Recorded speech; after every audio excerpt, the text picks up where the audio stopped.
La teoría de la programación indica que cada función debe realizar una única acción y nada más que eso, mantenerlo lo más simple posible. Y es muy común entonces que una función tenga muchas acciones para realizar, por lo cual lo más óptimo sería dividirla en distintas acciones, es decir, cada una en distintas funciones.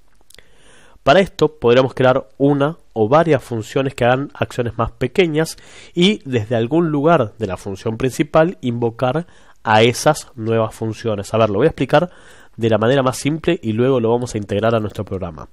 Voy a crear un archivo nuevo que se va a llamar 04 combinadas.html y le voy a poner como title funciones combinadas.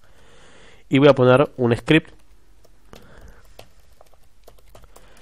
que lo que va a hacer es, voy a crear una función que permita sacar el promedio entre tres valores.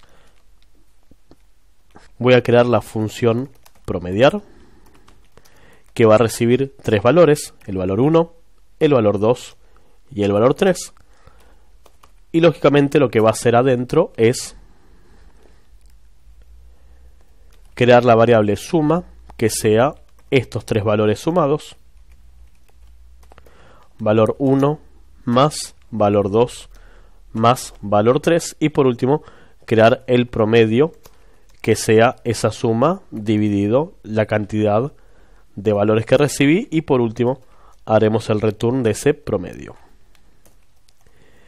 Entonces puedo hacer el document.write de promediar.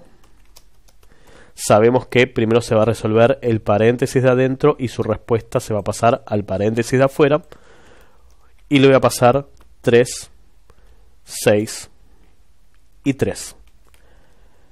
La suma de estos tres valores va a dar 12 y 12 dividido 3 nos va a dar 4. Ejecuto esto en el navegador y podemos ver que efectivamente nos da el valor 4, que es el promedio de haber sumado esos tres valores. Ahora, la teoría de las funciones lo que dice es que este proceso es distinto de este proceso, por lo cual podríamos tener la función sumar, que reciba el valor 1 y el valor 2, y que me haga un retorno de valor 1 más valor 2. Y por otro lado, la función promediar, que reciba una suma y una cantidad, y nos va a devolver la suma dividido la cantidad. Y teniendo en cuenta que las dos funciones esperan recibir argumentos y retornan valores, podríamos haber hecho funciones arrow. La variable sumar es espero valor 1 y valor 2, función arrow, y retorno valor 1 más valor 2. Y la variable promediar es una función arrow que espera recibir estos dos valores y retorna valor 1 sobre valor 2, por la cual mi función sacar promedio recibe sí los tres valores. Lógicamente voy a cambiar el nombre de esta función para que no se confunda con esta, y lo que vamos a hacer es dividir en procesos. Primero voy a sacar la suma de sumar valor 1 más valor 2, y luego a esa suma la voy a reemplazar por sumar lo que ya tenía más el valor 3. Entonces sumo valor 1 y valor 2, me da una respuesta, y piso esa respuesta por sumar lo que generé acá más el valor 3. O las puedo anidar. Puedo decirle que el primer argumento sea sumar valor 1 más valor 2, me da una respuesta, y eso le sumo valor 3 para empezar a optimizar en líneas de código. Y luego el promedio va a ser llamar a la función promediar, que sea la suma, coma, 3. Y perdón, en este caso no van los signos más, son argumentos, no son sumas. Entonces sumar pasa el valor 1 y el valor 2, los recibe como argumento y retorna la suma, y eso le paso de vuelta a la función sumar pasándole el tercer argumento, que va a ser el resultado del 1 más el resultado del 2, y luego llamo a la función promediar, donde paso estas sumas dividido esta cantidad, guardo, vuelvo al navegador y actualizo y sigo viendo el valor 4 porque efectivamente tengo el mismo resultado. Si lo cambio, le digo 6, 9, 15, vuelvo al navegador y actualizo y tendré otra respuesta que corresponda con la suma de esos tres valores. 6 más 9 da 15, 15 más 15 da 30, 30 dividido 3 nos da 10. Entonces hace lo que tiene que hacer y mi sacar promedio llama y ejecuta a una función que solamente se dedica a sumar y a otra función que solamente se dedica a obtener los promedios. Entonces lo que hicimos fue combinar funciones y mediante esa combinación de funciones creamos procesos independientes y más chicos. Y si en algún otro lugar necesito sacar una división, tengo el valor 1 dividido el valor 2, y si en algún otro lugar tengo que sacar una otra suma, tengo el valor 1 más el valor 2 como procesos independientes. Lógicamente, en este caso que son funciones muy pequeñas, por ahí no tiene tanto sentido. Pudo haber sido adentro de la función sacar promedio todas las acciones, pero en programas más complejos separar los procesos en pequeños pasos es más útil para que nosotros como programadores entendamos lo que está sucediendo y para que sea más limpio el código final generado. Entonces, estas funciones que estamos creando reciben sus propios argumentos y retornan la respuesta que corresponden a esa función principal que las va combinando. Y hemos fraccionado en pasos más pequeños o reciclables esa función que antes era más extensa. ¿Dónde nosotros podemos implementar esta combinación de funciones en nuestro programa principal?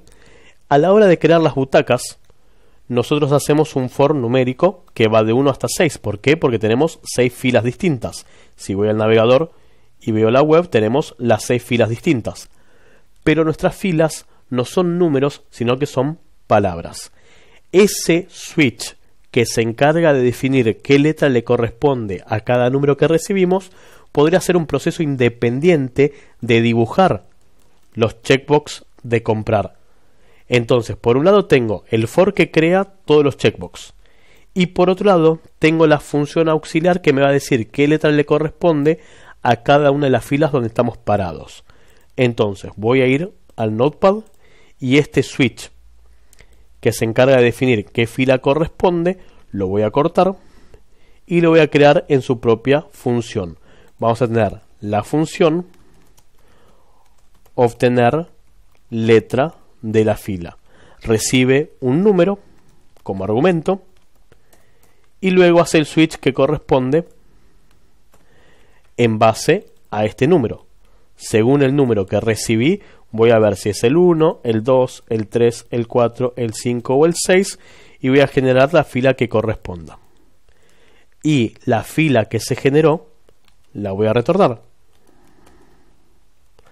Como tengo más de una acción, la función arrow me es indistinto en este caso. Pudo haber sido la variable obtener letra fila que sea una función arrow y esta variable la voy a declarar por fuera como una cadena de texto vacío, por si recibo un número que no cumpla con ninguno de los casos. Voy a quitar un nivel de tabulación y este obtener letra fila recibe un número y me devuelve una letra. Lo voy a utilizar en este lugar. La variable fila va a ser obtener letra de la fila en base al número de fila que estoy parado del 1 al 6. Voy a ver la misma respuesta, solamente que le saqué a la función de crear butacas la responsabilidad de definir la letra que le corresponde. La letra que le corresponde queda reservada a esta función que es su trabajo. Me devuelve una respuesta y sigo normalmente creando la fila que corresponde, con el TD que corresponde y creando el checkbox con el label que lo acompaña. Vuelvo al navegador, actualizo y podemos ver que tengo exactamente lo mismo. Para que vean que esto está funcionando, cambiamos las letras que se generan.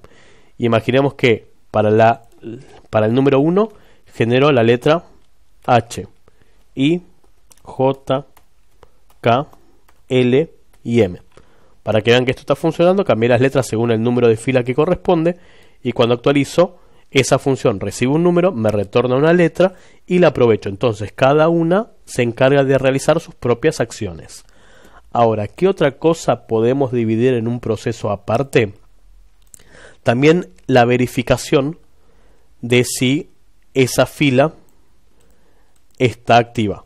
Este if que pregunta si es la fila E y si estoy entre el 4 y el 7, en realidad podría ser una función que se encargue de verificar si está habilitada o no habilitada esa fila. Entonces, como bien sabemos, si es una fila inválida, abre y cierra el TD y me voy a la vuelta siguiente, pero si es una fila que se puede utilizar, esto nunca sucede, genero el checkbox que corresponde y cierro la celda para ir a la vuelta siguiente. Voy a crear entonces una función que sea verificar butaca disponible. Este verificar butaca disponible revisa dos cosas distintas. Por un lado revisa el número de fila y por otro lado, revisa la letra de la fila y por otro lado revisa el número de butaca. O sea que voy a recibir qué fila estoy y qué butaca estoy verificando. Y voy a copiar exactamente lo mismo. Copio esta comparación que estamos haciendo. Le voy a decir que me retorne esta comparación. Si la fila es la E y en vez de B, si la butaca está entre el 4 y el 7. Cambiemos la letra de la fila. En vez de ser la E, utilicemos alguna de las filas que estamos viendo ahora, la K. Si estoy en la fila K y estoy por recorrer de la butaca 4 a la 7, esto me va a devolver un booleano. En este caso me va a devolver verdadero. Me devuelve verdadero si estoy en una fila que no está disponible. Podríamos devolver lo opuesto. Vamos a devolver si no es verdadero que la fila sea la 4. Vamos a encerrar todo entre paréntesis. Que devuelva si no es verdadero, por lo cual retorna false si es una butaca no disponible. Retorna true si es una butaca disponible. Y vamos a ejecutar entonces esta función. Aquí adentro del if voy a llamar a esta función, le voy a pasar la fila, le voy a pasar la butaca. Como esto me devuelve verdadero si está disponible, cuando me dé verdadero voy a cerrar la celda. Entonces voy a preguntar si no es verdadero que la butaca está disponible. Entonces, si no está disponible la butaca de esta fila y este número, cierro el TD y voy a la vuelta siguiente. Voy al navegador, actualizo y los de la K, tengo un error sintáctico, vamos a ver dónde. File is not defined, me equivoqué con el nombre de variable, en la línea 46. Vamos a la línea 46. No es file, es fila. No sé por qué puse file. Paso la fila, paso la butaca. Volvamos al navegador. Actualizo. Se me vuelven a generar todas las butacas, pero la K de la 4 a la 7 están deshabilitadas. Y una vez más, la función que dibuja las butacas solamente se encarga de hacer las filas, las celdas y los checkbox. Tengo como funciones auxiliares crear la letra y verificar si está o no está disponible. Entonces, esa función que antes hacía tres cosas, hace una única acción y tengo dos funciones auxiliares que me dan soporte para definir lo que tengo que hacer. Ahora bien, dentro de este universo de las funciones combinadas, también existe el concepto de función callback. Una función callback es que una función reciba como argumento el nombre de otra función. Por ejemplo, esto no lo puedo implementar todavía en nuestra web, pero luego le vamos a dar una utilidad, por lo cual voy a crear un archivo llamado 05 callback.html. Vamos a hacer entonces el HTML base. Vamos a ponerle funciones callback como título y creo el script que abre y que cierra. Entonces vamos a decirle que tengo una función principal que se llama recorrer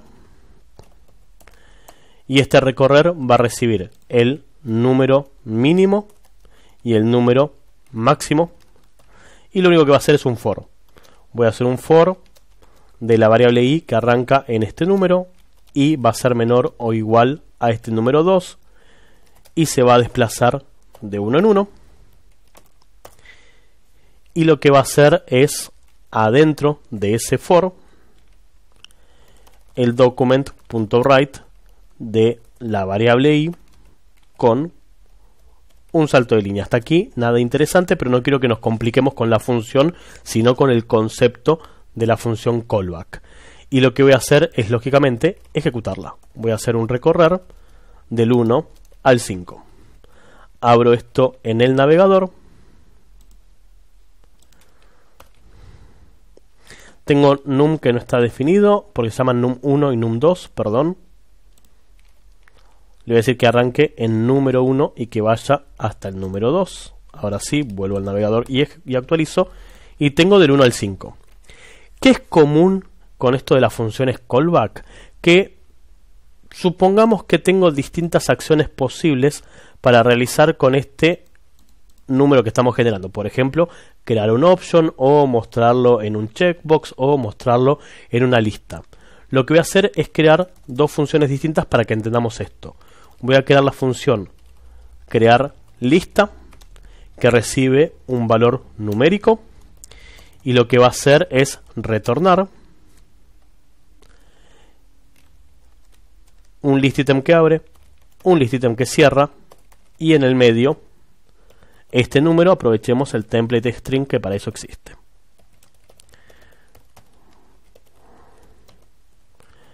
Entonces, listitem que abre, listitem que cierra, y adentro proceso ese valor numérico. Y tengo otra función distinta, que es la función crear option.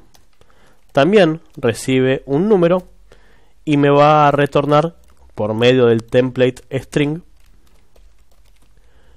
la creación de un option que abre y un option que cierra.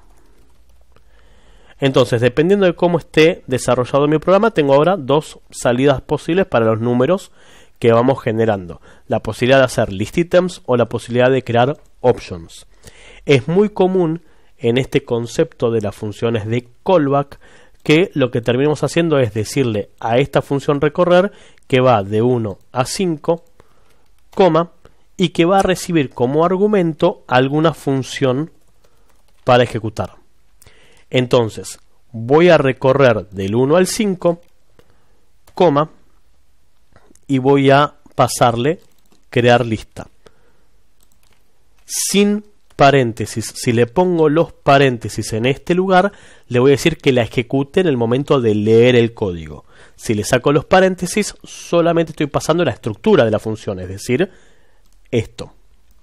Entonces, cuando lleguemos a este lugar, le voy a decir que a esta altura, en vez de hacer un document.write, me ejecute este argumento. Como el argumento es una función, la puedo invocar. Entonces, como para JavaScript todo es una variable, le podemos decir a esa función que espera recibir otra función como argumento, y adentro ejecutarla como el nombre de argumento, paréntesis, paréntesis. ¿Por qué? Porque es algo válido, es algo posible de hacer. Vuelvo al bloc de notas. Entonces, le dije que voy a ejecutar la función recorrer. Voy a cambiar los template string por cadenas de texto comunes, porque como me cambian los colores, el Notepad todavía no está preparado para entender el template string, por lo menos no esta versión, por lo cual voy a volver a la forma regular de crear una cadena de texto para que no se me cambien los colores y sea entendible para ustedes también el código que están viendo. Si no, cambia mucho los colores y se vuelve inentendible lo de las palabras reservadas. Entonces, crear lista, crea un list item que abre, list item que cierra y el número recibido. Crear option, crea un option que abre, un option que cierra y el número recibido. En ambos casos lo retorno.